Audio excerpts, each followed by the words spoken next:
Right, we are here again, and our usual business, intimating us, educating us, enlightening us on the necessary things we need to know as long as English is concerned. Remember, it's a formal language, and as such, knowing it, studying it, researching on it wouldn't be a bad idea. So today, we'll look at a topic titled Prepositions. Prepositions. Now, we are actually looking at grammar basically because that's all that matters. As long as English is concerned, we speak it every day, we write it every day, and grammar puts us on track. So we want to look at prepositions, obviously another part of speech that is necessary, that is important. Prepositions can be tricky.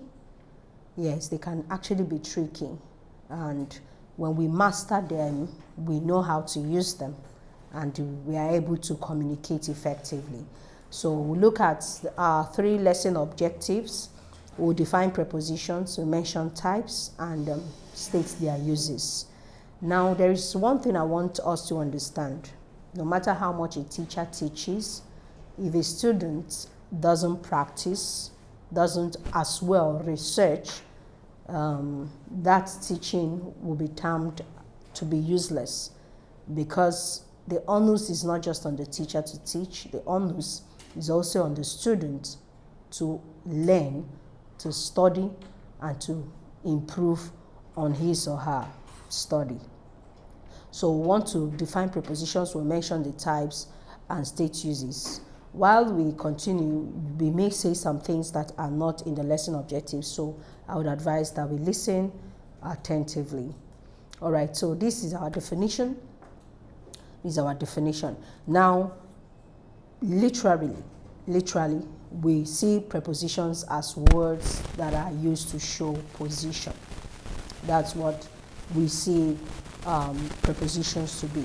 Words that are used to show relationship or position of a thing, between two things, the relationship between a subject and the object. Now, in using our prepositions, it's important that we know that the subject and the objects are necessary.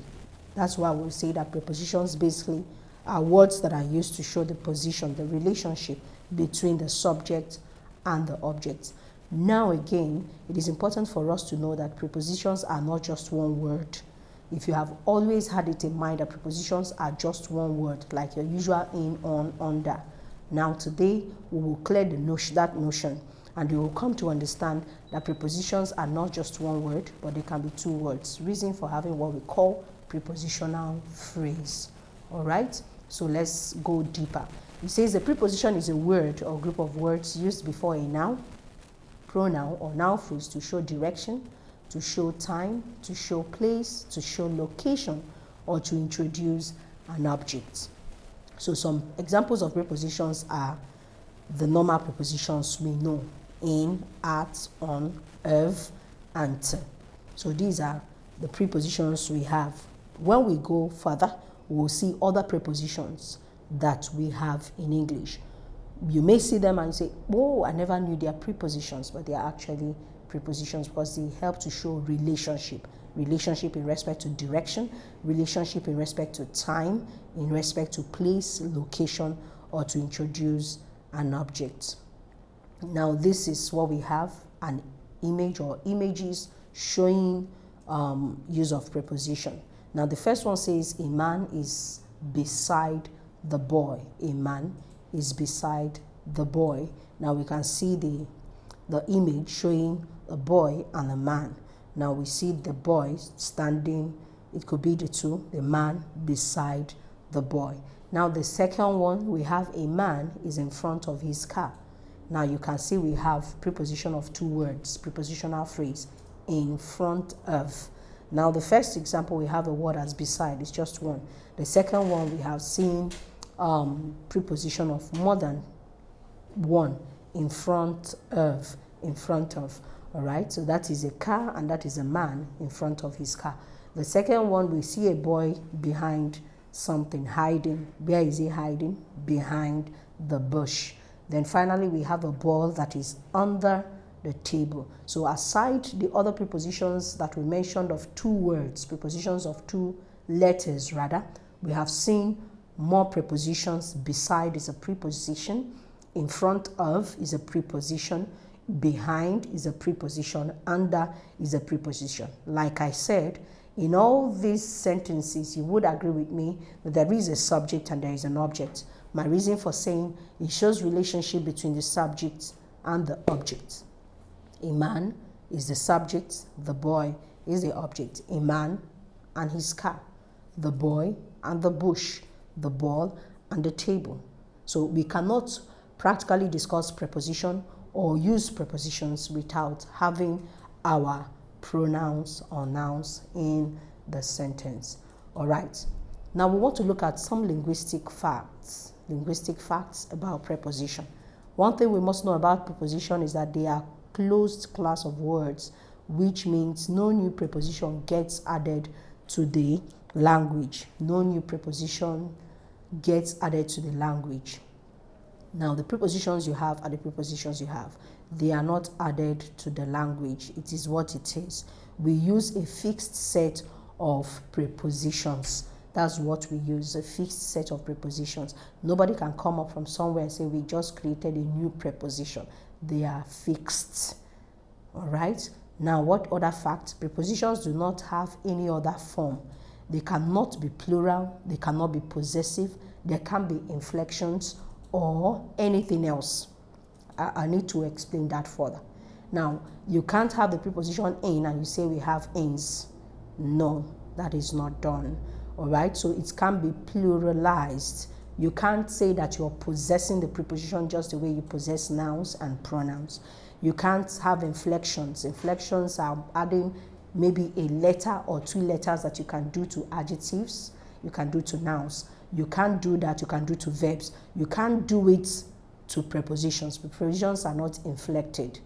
All right, so that is it. You don't pluralize prepositions, you don't possess prepositions, and we don't have suffixes, we don't have affixes attached to prepositions. Then we don't have a superlative form of preposition, neither do you compare prepositions. So next is that most of the prepositions have many different contextual and natural uses. Yes, most of them have their contextual and natural uses. So it is easy to be confused about it. There are prepositions that you will come across. You see that contextually this is how it ought to be used. Then there are natural prepositions. Now let's look at the preposition on. Contextually, when you're talking about someone moving, a movement being done by a person, you use the word on. And when you're talking about the same movement being made by a vehicle, we can as well use on. So using of your prepositions can be contextually done, while some are natural. So if you're not conversant with the contextual use of prepositions and their natural ways of using them, it makes you look at it to be tricky. Remember when we started, I made mention that prepositions can be tricky, and that is when we don't study them and no reason for their uses. Now people say, I walk by foot to walk every day. It is wrong. People say it doesn't make it right. Naturally, you walk on your foot. So that was why I said anything you do, human beings do with their body, it's on. But you can as well say that I am on a vehicle, or I am in a vehicle. So these are contextual uses that one has to be conversant with and abreast oneself with the use of the right prepositions. So sometimes a preposition works as nouns, adjectives, and adverbs. Sometimes they work as nouns, adjectives, and adverbs. Now there are times you could see your prepositions working as a noun, it could work as an adjective. We saw where we see that prepositions work as adverbs when we stated in one of our lessons that adverbs of time, adverbs of place rather, will always be used with some prepositions. I left the book under the table. That under the table is where did you leave the book? So it's actually showing the use of prepositions as adverbs. So prepositions can be of 1, 2, 3, or even more words, like we saw in the examples, the images posted in front of. So prepositions are not basically just a word. You can have 2 words, you can have 3 words, depending. So finally, prepositions with 2 or more words are called phrasal prepositions or prepositional phrase. Phrasal prepositions. Now let's look at uses of prepositions, which will in turn take us to the types of prepositions when we get to that point. So they are used to show direction of a thing. When you want to talk about the direction of a place, I'm going across the road, that's your preposition. They can refer to time of something happening, when the time it's happening in the morning, at night, that is the timing. These are prepositions showing time. They can be used to denote the position or location of the place. It is where? In town. It is happening outside the state, that's the location. Then prepositional phrases in particular can be used to do all of these when used in sentence. All right, so let's look at classes of prepositions. Classes of prepositions. Remember, we said we have 1 preposition, we have prepositions of 2, we have of 3. So let's look at them closely, and that's why I refer to them as classes of prepositions. So these are among the most common types of prepositions. The prepositions used to express the relationship the noun and the pronoun of a sentence have with the rest of the words, and that's that one where I said you must have a subject and you must have the object. All right, it shows relationship between the subject and the object. So the book is on the table. The on helps us show the relationship that the book has with the table. The book, it's on the table. So the relationship it has with the table is that it's placed on it. So basically, prepositions, simple prepositions at this point are used to show relationship between the subject and the object. She'll be staying at his cousin's place. Relationship between she and the cousin's place. She will be staying there. Then I kept the toys back in the right place. The toys, relationship between the toys and the place where it's kept. Please, let's not be bothered with the adjectives used there. We are just using adjectives as usual to describe the nouns. Now we have double prepositions. When we started, I made mention of the fact that we have prepositions of 1 word, and the prepositions of 1 word, you've seen it to be the simple prepositions. Now prepositions of 2 words can be termed as double prepositions. Are you out of your mind? It says 2 simple prepositions joining together to form one which connects the noun or pronoun to the rest of the words. So are you out of your mind?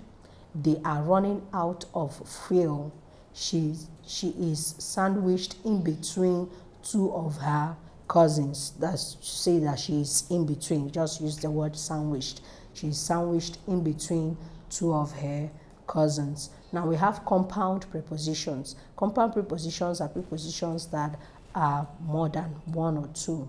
They are deep. They give you they are like double prepositions, but they are deeper than that. So he said compound prepositions are composed of prepositions as well as other words. Prepositions as well as other words. Compound prepositions are easily confused with double prepositions. All right, they are confused with double prepositions since they both require other prepositions or words to help with acting like a preposition. So you see that this according is another word joined with preposition. With, we are joining a view to with and to.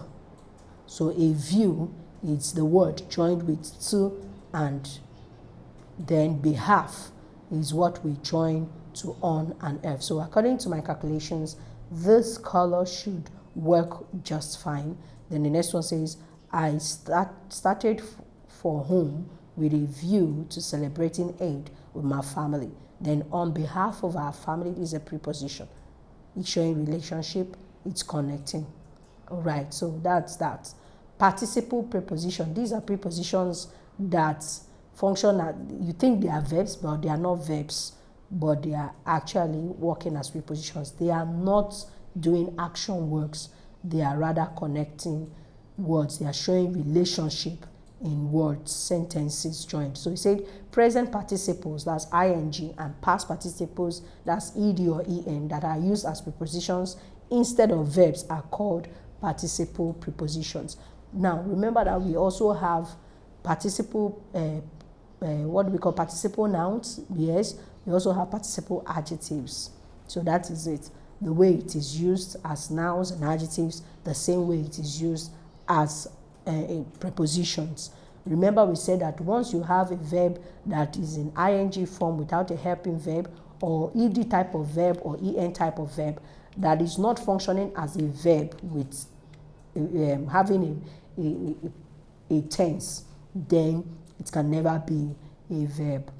So we have these examples: bird from the entrance, he threw a fit. Bird from the entrance, he threw a fit. I was happy given the fact that I got great marks. Assuming the possibility of rain, that's thinking of the possibility of rain. Assuming the possibility of rain, thinking of the possibility of rain. I was happy given the fact that I got great marks. In so much the fact that I got great marks. So assuming the possibility of rain, she carried an umbrella. Right, so these are what we call participle prepositions. Then we have what we call disguised prepositions, that prepositions that are actually there, but they come in a way that you will not know they are prepositions except you have an in-depth understanding. Remember we said some of them are tricky. If you don't have the original meanings of them, you may not know. So these are what we call disguised. When you say that something is disguised, that means it comes in a way that is not known to be. So these prepositions are usually disguised as some other elements in the English language. Often these prepositions are disguised as a and o in sentences. They are disguised as a and o. So when you see such, you should know that they are actually prepositions, but they are in disguised form. So these are examples. O'clock, it means off the clock. I wake up at 5 o'clock. That means off the clock. Keeping striding ahead, on the head. That's that a there, means on the head. Pope went ashore, that means on shore. Remy visits the riverbank once a day. That means once in a day. All right, so these are disguised prepositions. Then we have the detached. By detached prepositions, we refer to those prepositions that are used to end a sentence. Prepositions used to end a sentence are called disguised prepositions. So you say that it ends the sentence, and some in equation form, some as statement. Where are you coming from? From where are you coming? Now it is wrong for you to use two same prepositions together in a sentence. Where are you coming from? Some people will say from where are you coming from? That's wrong. So where are you coming from? Is that the neighborhood you are headed to? Then I won't tolerate being screamed at. So it says a preposition that has been detached and set to the very end of the sentence is called detached preposition. These prepositions are detached from the interrogative or relative pronouns and adverbs, but get detached for the sake of integrity of the sentence. So these are the relative pronouns where and that. So that is it with the questions asked. Then finally, let's come to the types of prepositions. That's very important, knowing our prepositions and how they are used. Now, prepositions of time show the relationship of time between the noun to the other part of the sentence. Between the noun to the other part of the sentence. Now, you have on, at, in, from, to, for, since, ago, before, till, until, by are the most common prepositions of time. So you want to talk about time, you want to indicate the time of a thing, it is necessary you make use of the appropriate prepositions. So he started working at 10 a.m. Started working at 10 a.m. The company called a meeting on 25th. I can't say the company called a meeting at 25th. No. When we talk about the day and the year, we use on. when the day is coming before the month. But if it's just about the month, then you are using in. There is a holiday in December. I can't say there is holiday on December, it's wrong. But if I will have to put the date, then I can use on. There is holiday on the 5th of December. But there is nothing like the day coming into play. I want to refer to the month. Then there is holiday in December. Then he has been ill since Monday, the time. All right, so prepositions of place show the relationship of place between the nouns to the other parts of a sentence. These are prepositions of place. They are all there written in red. So let's look at some examples. He is at home. That's preposition of place. Where is he? At home. He came from England. I can't say he is from home. No, he is at home. That's what we refer to contextual uses. These are the contextual uses. You have to use them as it should be in context. So the police broke into the house. They're telling us that the police, they broke into. I can't say the police broke in the house. No, they broke into because it means that they came in without consent. So I live across the river. I live across the river. So that's direction, preposition of place and of direction. I live across the river. That means you have to pass the river. I can't say I live in the river. If you say you live in the river, that means your habitat is the river. So when you are using your prepositions, you must use them meaningfully. Then these are prepositions of direction, used to denote the direction in which something travels or moves. The girl ran toward her father the moment she saw him. That's the direction, toward. Jerry jumped, was the direction, into the river to help his sister. Vera passed the book to Patricia. When will Sylvia be returning from London? Then finally, Nancy lives across the street. So these are prepositions of direction, and you see you have to use them appropriately. All right, so we have of location, prepositions of location. You see that prepositions you have for time can also be for location, but the difference is on the usage. That's what we talked about, contextual use. The usage must be on context. We use at when we're talking about time.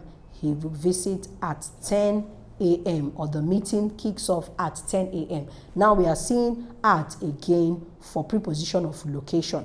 Kenny would be standing. Where's the location? At his. In fact, at, as a matter of fact, talks about specification. When you want to specify the point at which something is or when something will start, then you use your at. I want to believe that that actually went in well. That when you want to specify a thing, using your prepositions, you need to make specifications about time or where something would kick off, then you're using at. I'll be waiting for you at Kilimanjaro. That's specification. So that is it. It can be used to show for place, for time, and for location. So make sure you keep all the toys back in its place after you play. I lay on the floor for a really long time. This is location, using on as location, and we also used on to show for place. Yes, when we said that you, I think that was for place or for time. Yes, that was for place. So you are going to visit on January, where we said that on has to be used basically when you are referring to the month. But if there is day, then you don't have to use on, you use in. All right, so we have our prepositional phrases. Prepositional phrases, a combination of a preposition and a noun. Prepositional phrases are combination of a preposition and a noun. That's a prepositional phrase. So we have the example. It says it's a combination of preposition and a noun. That's the object it is affecting. So see to it that you reach the venue on time. On is a preposition, time is the noun. Out of stock, that's preposition and noun. For a change, for is the preposition, it changes a noun. At once and with the help of your friends, that's a prepositional phrases. All right, I think we need to get something straight. That's under prepositional types. Okay, that's it of location. Then finally we have the preposition of phrase. So that being said, it is necessary that we go through our app to find out some questions under prepositions. All right, so we have some examples here. Let's go with the first one. It says, you may hate mathematics, but you must stick to it if you intend to study physics. You stick to something. Now that will bring me to what we refer to phrasal verbs. There is what we call phrasal verbs. Phrasal verbs are a combination of a verb and a preposition. And as a matter of fact, phrasal verbs are fixed. Not only that, phrasal verbs could have two meanings. All right, so but once you know what you want to use, then you will have to use the right word. Here it says you may hate mathematics, but you must. So we stick to something. I didn't go to the options, but I know that we have to stick. Let's stick to the plan. That's a phrasal verb where you use a verb and a preposition. So the answer is B, that is to. Let's see what we have. It says the right preposition for stick, that's the verb, is to. The phrasal verb means to cling to, hold on to, and stay close to something or someone. So that is it. We must be conversant with phrasal verbs. When you're conversant with phrasal verbs, you know the right prepositions to use. All right, so let's look at another one. This one says, oh, this is another phrasal verb. So that's it. We must learn our prepositions to know the right phrasal verbs to use. The hardened criminal was convicted. Are you convicted of, convicted on, convicted for? You are convicted of a crime. Yes, one is convicted of a crime, that is accused of. He said convicted of. He said of is a suitable preposition for convicted, and that's just it.